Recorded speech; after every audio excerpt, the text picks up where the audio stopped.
Anda tak tahu siapa? Kalau tak tahu, maka tak kenal. Kalau tak kenal, maka tak cinta.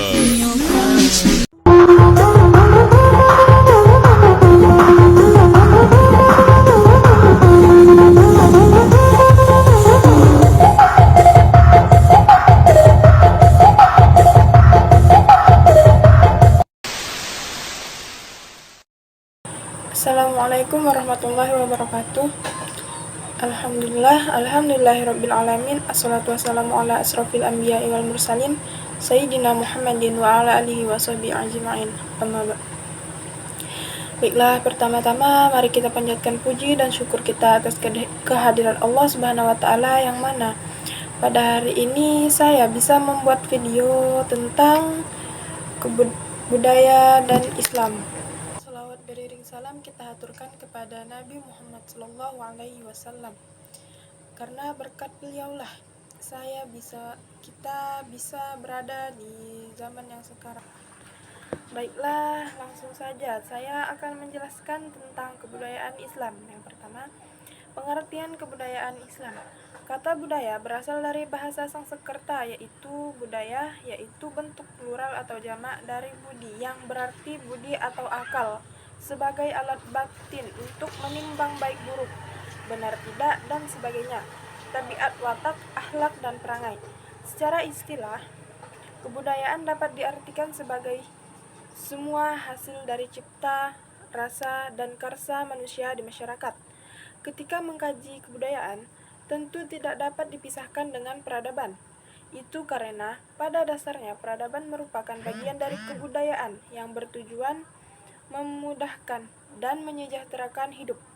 Secara umum, peradaban dapat didefinisikan aktivitas lahir yang biasanya dipakai untuk menyebut bagian-bagian dan unsur-unsur dari kebudayaan yang halus, maju, dan indah, seperti kesenian, ilmu pengetahuan, adat, sopan santun pergaulan, kepandaian menulis, dan organisasi kenegaraan.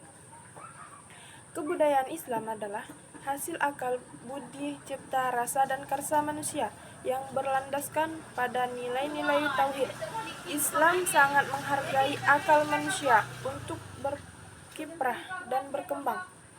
Perkembangan kebudayaan yang didasari dengan nilai-nilai keagamaan menunjukkan agama memiliki fungsi yang demikian jelas.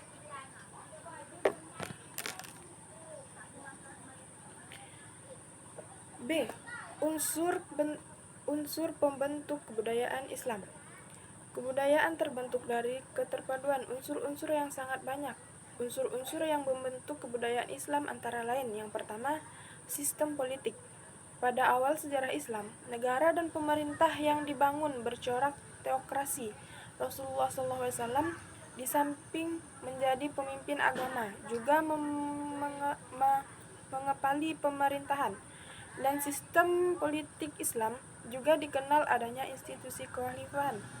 Institusi ini berbentuk pasca Rasulullah SAW. 2.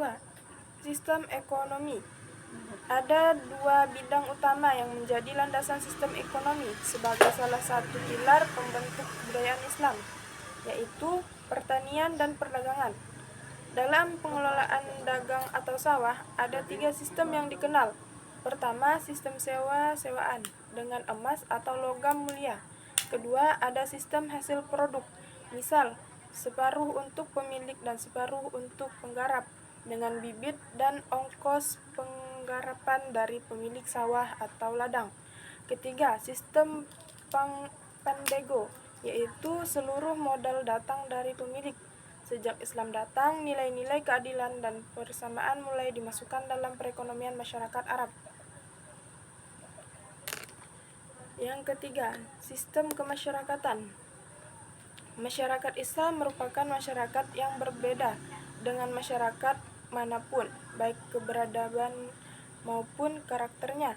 Dalam catatan Islam, Rasulullah telah menjadikan contoh bagaimana masyarakat Islam dibangun di Madinah. Kehadiran Islam di tengah masyarakat Arab sejatinya telah membawa peradaban baru.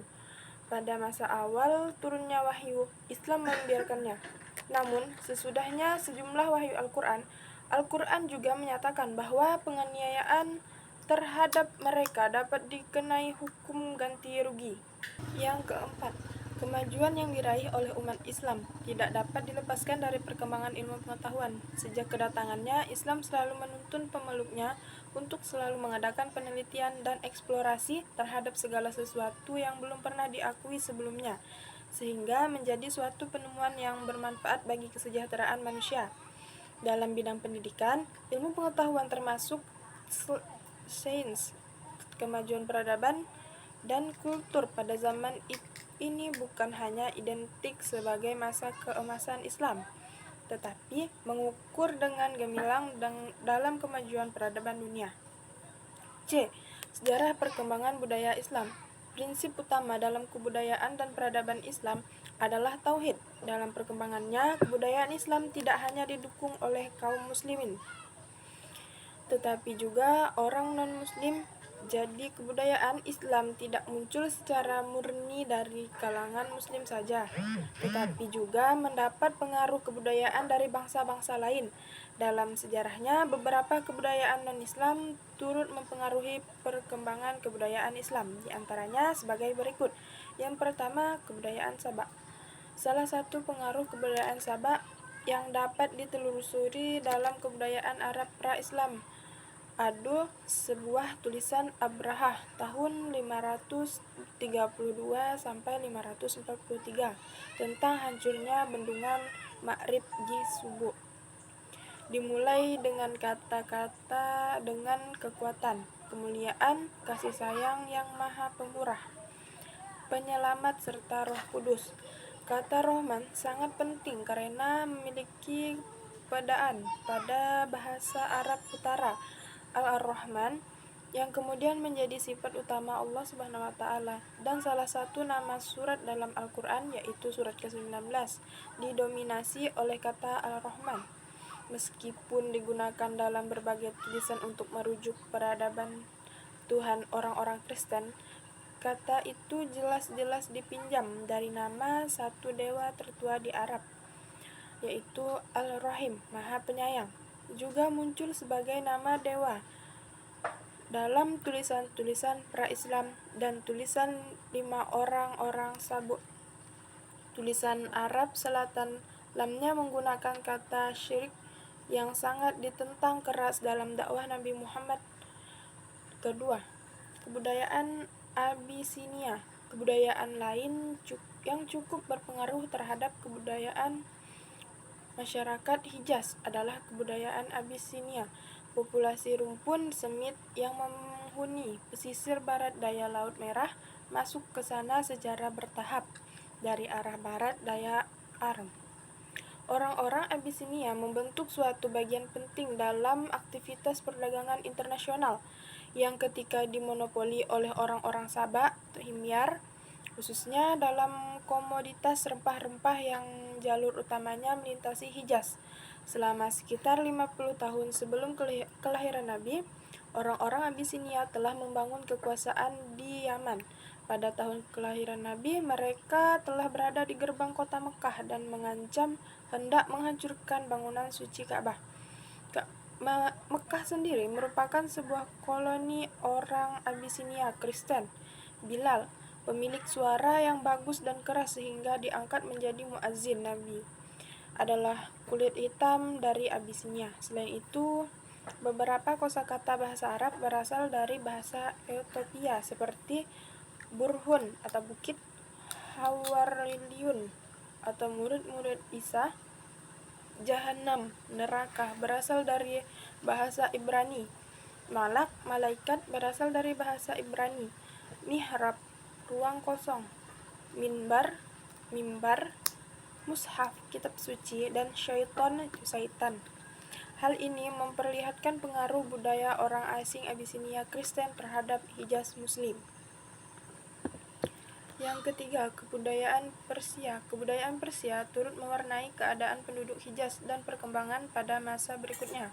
Budaya ini mulai memasuki tanah Arab pada abad menjelang kemunculan agama Islam.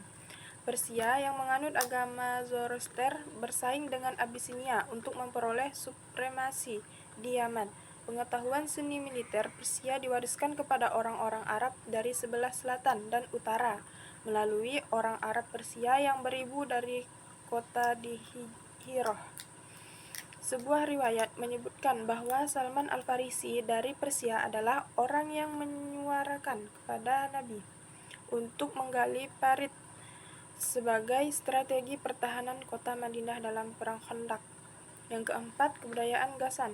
Sementara orang-orang Kristen Nestor dan Hirah mempengaruhi orang-orang Arab di perbatasan Persia, para penganut gereja monofisit dari Ghassan juga mulai menyebarkan pengaruh mereka pada orang-orang Arab di Hijaz. Selama 4 abad sebelum Islam, keturunan Arab yang telah menjadi orang Suriah ini memungkinkan terjadinya persentuhan antara dunia Arab. Tidak hanya dengan Suriah, orang ini memungkinkan terjadi persentuhan antara dua dunia Arab, tetapi dengan Bizantium. Oleh karena itu, nama-nama seperti Daud, Sulaiman, dan Isa telah dikenal baik oleh orang-orang pra-Islam. Beberapa sumber sejarah mengungkapkan bahwa para penyair pra-Islam telah akrab dengan berbagai gagasan dan istilah-istilah Kristen. Sejumlah besar kosakata Aramik diadopsikan menjadi kosakata Arab kuno. Beberapa gambaran bisa disebutkan di sini seperti Kanisiyah dan Bi'ah atau gereja, Dumiyah dan Sukurah, kesan dan gambar, Kisis, biarawan, Sodakoh, santunan, dan Kindil lampu. Berasal dari bahasa Latin, candela. D. Karakteristik kebudayaan Islam. Beberapa landasan menjadi ciri atau karakteristik yang terdapat dalam kebudayaan Islam sebagai berikut. Yang pertama, kesatuan. Prinsip menyatukan berbagai unsur dan memasukkan unsur-unsur itu ke dalam kerangkanya sangat penting. Prinsip ini menjadi akan mengubah campuran hubungan unsur-unsur satu dengan lainnya menjadi bangunan rapi sehingga tingkat prioritas atau derajat kepentingan dapat dirasakan. 2. Rasionalis. Sebagai prinsip metodologis, rasionalisme membentuk intisari peradaban Islam. Rasionalisme terdiri dari 3 aturan atau hukum, yaitu menolak semua tidak berkaitan dengan realitas, menafikan hal-hal yang sangat bertentangan, terbuka terhadap bukti-bukti baru. 3. Toleransi adalah keyakinan bahwa Tuhan tidak membiarkan umatnya tanpa mengutus rasul dari mereka tersendiri. Dalam hubungan ini, toleransi adalah kepastian semua manusia dikaruniai sensus komunis yang membuat manusia dapat mengetahui agama yang benar, serta mengetahui kehendak dan perintah Tuhannya. Toleransi adalah keyakinan bahwa keanekaragaman agama terjadi karena sejarah dengan semua faktor yang mempengaruhinya, kondisi ruang dan waktu yang berbeda, prasangka, keinginan, dan kepentingannya. Kesimpulan, kebudayaan dapat diartikan sebagai semua hasil dari cipta, rasa, dan karsa manusia di masyarakat. Ketika mengkaji kebudayaan, tentu tidak dapat dipisahkan dengan peradaban. Kebudayaan terbentuk dari banyak unsur di dalamnya, seperti sistem politik, ekonomi, kemasyarakatan, dan pengetahuan. Dalam perkembangannya, kebudayaan Islam tidak hanya didukung oleh para pemeluk kepercayaan Islam, namun juga melibatkan kepercayaan lainnya. Kemudian, dalam sejarahnya, ada beberapa kebudayaan non-Islam yang turut mempengaruhi perkembangan budayaan Islam. Baiklah, sekian dari saya. Kurang dan lebihnya saya mohon maaf. Wabillahi taufiq wal hidayah. Wassalamualaikum warahmatullahi wabarakatuh.